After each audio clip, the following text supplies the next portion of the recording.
Primeiro eu achava que meu pai era dono de uma fábrica de chocolate, porque ele tinha uma peça em cartaz chamada Fábrica de Chocolate.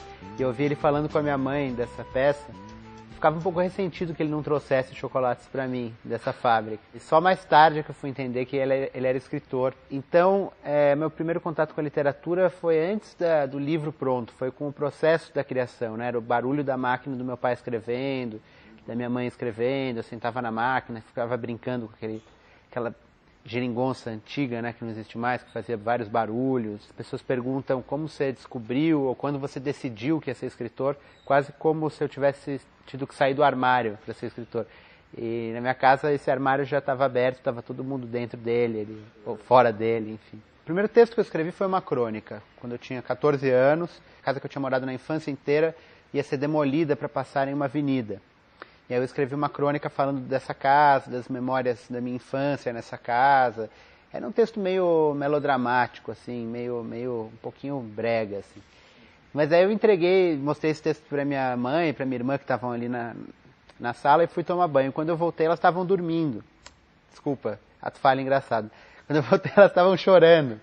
E eu achei engraçado essa reação das mulheres chorando. Eu achei interessante aquilo ali, fazer mulheres chorarem. E acho que foi a última vez que eu fiz mulheres chorarem, depois só riram do que eu escrevia. Daí pra frente continuei escrevendo contos e crônicas, e comecei a escrever crônicas profissionalmente, e daí foi assim. Eu acho que escrever em jornal é muito legal, porque você atinge um público que você não tem a menor ideia de qual vai ser.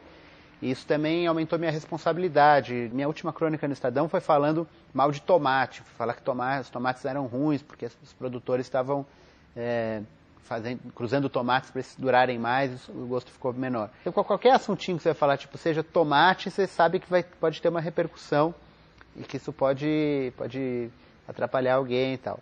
Por outro lado, também é muito legal você ter esse espaço de crônica no jornal. O jornal ali todo de coisas sérias, de assuntos de política e sei lá o quê, e você pode fazer um texto sobre absolutamente qualquer assunto. Se tivesse uma coluna diária, eu faria com muito prazer. O escritor e também cronista Humberto Werneck, ele fala uma coisa que eu acho legal, que a crônica, assim como o futebol, não foi criada no Brasil, mas foi aqui que ela cresceu melhor.